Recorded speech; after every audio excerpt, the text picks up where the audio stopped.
There was nothing going on. Saturday night in this village, really quiet, super cold. And this call came over for unknown animal in a house. And it was on my post. It was about 5 minutes away. So myself and another car were assigned the call, and we show up there. And luckily for me, it was another guy who was pretty new. So we walk up to the door with all our stuff on, the nylon coat, the vest, the belt, the whole 9 yards. And the door opens, and the guy who is behind the door, he's about 30. I was 23 at the time.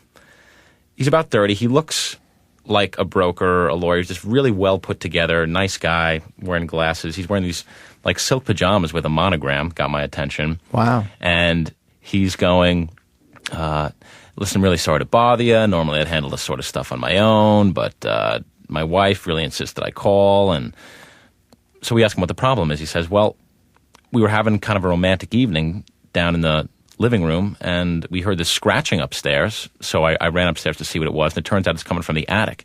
There's something up there, and it's just running around, knocking a few small things over. I can't tell what it is. It could be a squirrel or raccoon. I really don't know.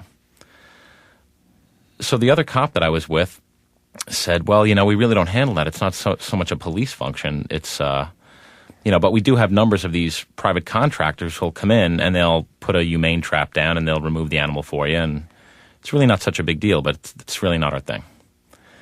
So right as he was in the middle of saying that and getting us off the hook, the guy swings the door back, and there's his wife, who was just beautiful. She was beautiful. She was probably about 26 or 27, but just really beautiful, like perfect skin, long blonde hair, great teeth, brilliant blue eyes, a really nice smile, just like beautiful and friendly. If she had said, eat this broken glass, I just would have said, okay, broken glass it is, that's fine. But she seemed really nice, so I was going to be like Galahad. So I just threw my arm back into this guy's chest, into my partner's chest, and I said, Mark, we can handle this. It'll be okay.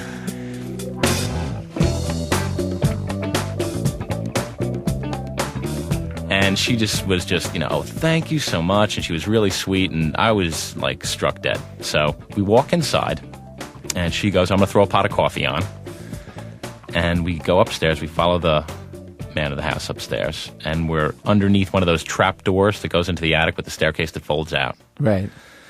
And we do hear an animal upstairs scratching away, just kind of scuttling around the floor.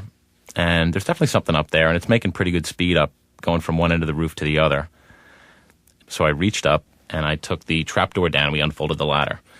And I have this big, heavy flashlight, like your cop flashlight, the 4D cells, the metal case, the whole thing. Right. And I shine it up through the hole in there, and it's pretty black. I can see the rafters, but really nothing else around there. And I start up the ladder. Now, the guy who owned the house is standing almost directly underneath me, just to the side of the ladder, looking straight up at me. And my partner was at the base of the ladder, right behind me.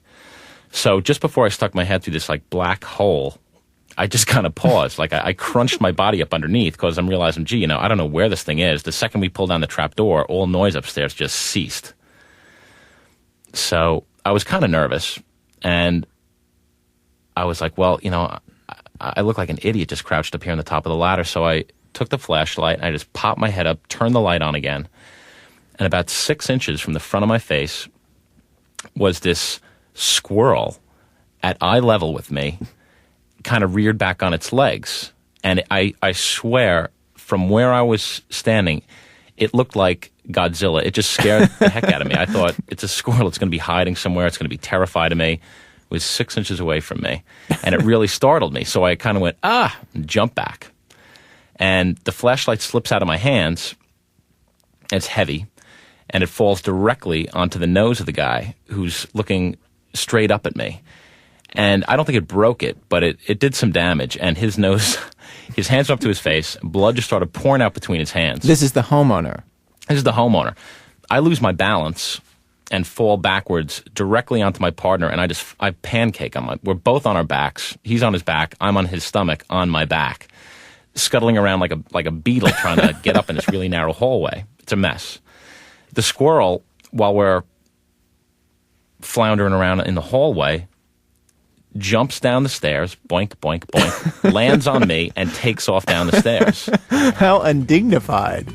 It was terrible. It was terrible.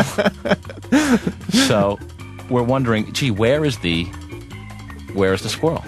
And right at that second, the woman who lived there, you hear her scream. So my partner goes, well, we found the squirrel. It's wherever she is. So we go running downstairs, and the squirrel had come into the living room where they had been having their romantic evening. They had a fire going. They had pillows arranged around one corner of the couch next to the fire, and they had champagne flutes out, and nice house. Really nice. I mean, it just smelled brand new. New carpeting, new rugs, new paint. They hadn't been there for that long. So the squirrel, when it bolted down the staircase, took off into the living room and ran underneath a couch for cover. So we run downstairs. This guy is bleeding all over the place on his carpets. His wife looks and says, what have you done? What have you done to my husband? And I start going, oh, it was an accident. And then I just stop in mid-sentence. What's the point? We've only been there about 2 minutes. So the squirrel is underneath the couch, and my partner's going, let's get out of here. This is just, it's not going well. So I'm not beaten yet. I always have another idea. So the squirrel is under this couch, which is in the middle of the room. So I have this bright idea. Why don't we move the furniture away from one of the corners, and we'll put the couch in the corner, and the squirrel will probably move along with the couch because it's the only cover available to it. And once we get into the corner, we'll only have 2 open sides of the couch to worry about. So we did that. That is so tactical. Yes. Yeah, I was very proud of myself at that instant. But, I asked her for a box, and she says, sure, we've got boxes. We just moved in. We have nothing but boxes. She runs out to the garage, and she comes back with a box. And the box is long enough, and it fits across the entire short side of the couch where the armrest would be. So I start sweeping underneath the couch with my nightstick, trying to move the squirrel toward the box, figuring we'll capture it and just get rid of it, and we'll be out of here, and there'll be no more, mayhem. So it's actually working very well, and the squirrel's moving down along. You can hear it. It's chittering, and I'm trying not to hurt it. I feel I'm nervous about the thing. It might bite me. I don't want to hurt it, really. It's just an animal. Right. So I'm moving it along, and everything's going very well. And then with about 8 inches to go, I took one more swipe, and the thing just bolted out from underneath the couch. It was lined with tassels. I couldn't really see into the couch. It bolted out from underneath the couch and ran directly into the fireplace, which is about 3 feet away. The fireplace was directly ahead of it, and it ran into the fire. Oh, my. And caught on fire and ran directly back out and directly back under the couch. Is it on fire? It was on fire. Yeah, the tail, the bushy fur, the whole bit. I mean, it wasn't flaming or anything, but there was, it was smoking, and there was a little bit of fire coming off the tail. So it runs back under the couch, and the couch catches on fire in seconds. I mean, in seconds, it must have had dust under there or something else, but it caught on fire immediately.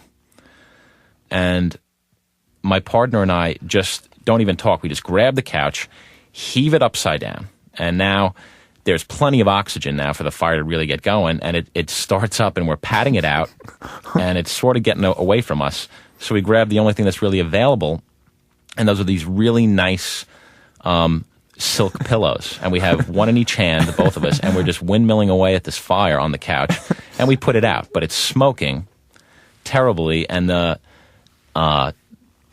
it was a disaster. The couch is upside down. The bottom of it is burnt. The house is filling with smoke from the couch.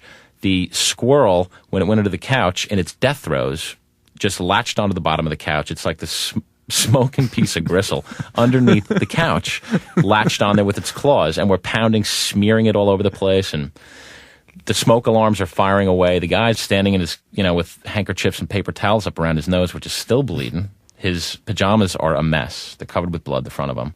And we finally get the fire out, and we're both completely red, sweating because we're dressed for 0-degree weather, and it's hot there by the fire. We're mortified, The house is full of smoke. The wife just looks around and just starts to cry. She goes, What have you done? What have you done to my house? You could see her just like clicking things off on her fingers. Okay, the dead squirrel, ruined pillows, need a new couch. The walls are covered with soot. The fire alarms are going off. My husband's disfigured. And then she really kind of just lost it. And he was just looking at us and shaking his head like he couldn't believe that these two idiots showed up and did this to his house over nothing, really. And he just goes, you really haven't done anything wrong. I can't point to any one thing that you did that I have a reason to get angry about. You really haven't done anything wrong. I mean, we did call you, but I can't thank you for this. They call for a squirrel. They end up with like $3,000, $4,000 worth of damage and a broken nose.